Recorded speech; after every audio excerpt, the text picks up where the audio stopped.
Lahumul Fatihah. Alhamdulillah.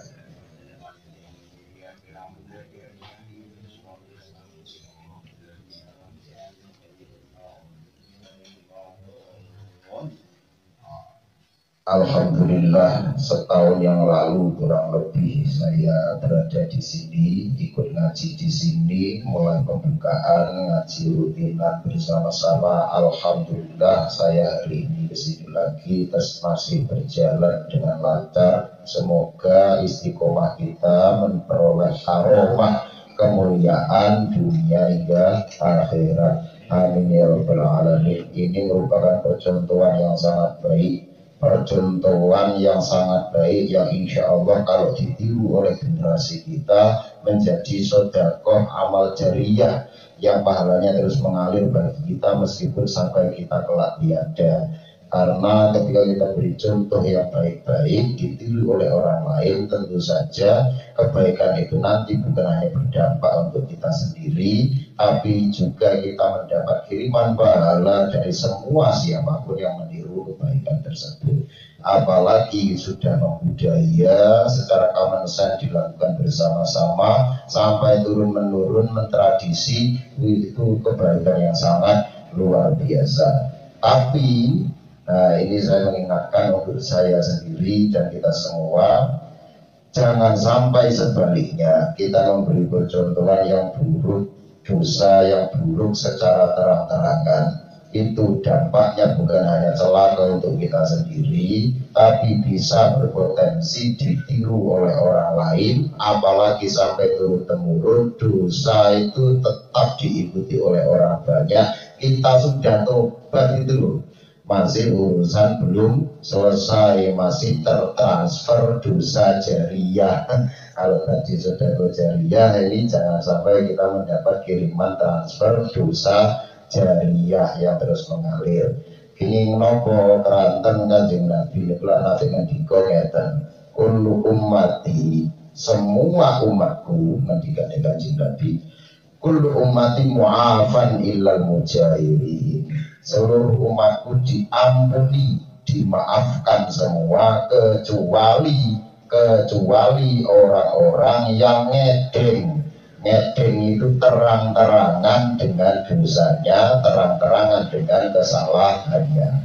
Nah, secara umum kita semua, khususnya saya mengingatkan untuk saya sendiri dan kita semua, khususnya lagi untuk para tokoh, para pemimpin yang berada di depan, hati-hati. Jangan sampai memberi contoh yang buruk, terang-terangan dilihat oleh orang banyak, itu nanti menjadi percontohan yang secara terang-terangan dosa itu berpotensi ditiru oleh orang lain.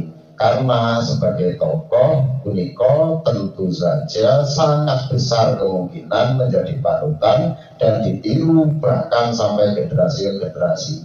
Kalau sampai kita salah membuat keputusan, membuat aturan, kebijakan, ide, dan diterapkan untuk sosial orang banyak, itu nanti celakanya bukan hanya untuk yang melakukan saja, untuk si pelaku, tapi bisa terus-menerus mengalir transfer dosa jariyah yang terus-menerus membuat kita semakin tersiksa. Maka semoga kita dihindarkan dari dosa yang sifatnya sosial. Kalau sifatnya pribadi itu kita tobat beres, jaluk ngapura ning Gusti Allah niku moho paring pangapura. Allahumma ufirli, ya Allah Gusti kula tobat dengan pangapunten, beres. Saya yakin pasti diampuni. Masalahnya ketika dosa itu sudah ditiru oleh orang banyak, kita sudah tobat, urusan masih belum selesai. Niko masalah pun Kanjeng Nabi niku nglajengaken anggenipun ngendika, inna minal majadi ayyamal rajulu amalan, sebagian dari kegilaan wong sing uteke ra waras, bahwa dia itu melakukan dosa secara terang-terangan tapi tidak sadar. Sinten niku apabila ada seseorang melakukan amal ayyamal rajulu bilaili amalan, di suatu malam tidak ada orang mengetahui, misalkan dia melakukan suatu perbuatan yang buruk, yang salah, yang berdosa, menika summa yusbihu wa qad satarahullah, Allah sudah menutupi keburukannya, fayaqulu ya fulan amil tulbari hakada wa kada. Justru dia sendiri yang menceritakan kepada orang lain. Pagi-pagi dia bilang, ya fulan, fulan, cerita karo kancane, aku mambungi nglakoni ngene lan ngono, saya tadi malam melakukan ini dan itu. Dosa yang tadinya tidak ada orang lain tahu, malah kita sendiri yang membuka, padahal Allah sudah menutupnya. Itu juga termasuk dosa yang terangan, berpotensi ditiru dan tidak selesai-selesai. Dosa masa lalu malah dengan bangganya kita menceritakannya, yaitu hati-hati. Memberi contohnya dulu.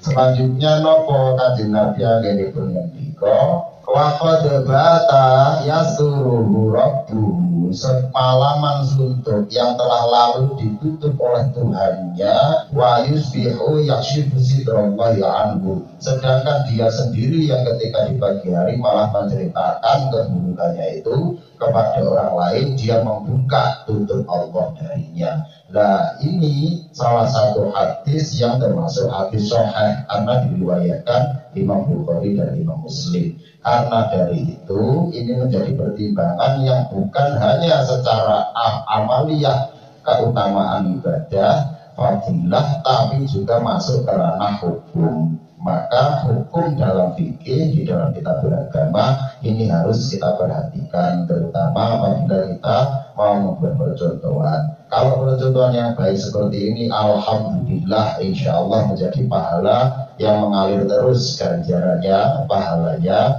Tapi kita hindarkan, semoga kita tidak menjadi orang yang justru berbuat buruk dengan terang-terangan, membuat ide, membuat gagasan di tengah orang banyak, ternyata tanpa ilmu hanya mengikuti hawa nafsu, hanya kira-kira, lah itu berpotensi tanpa sadar kita membuat kesalahan yang justru ditiru oleh orang banyak. Maka semoga sekali lagi perbuatan percontohan yang baik ini tetap diberi kekuatan, kita bisa istiqomah lanjut sampai anak cucu kita kelak tetap diberi istiqomah, sarang-sarang memperoleh karomah, mulia dunia, mulia akhirat. Amin ya rabbal alamin. Wallahu a'lam bishawab. Al-Fatihah.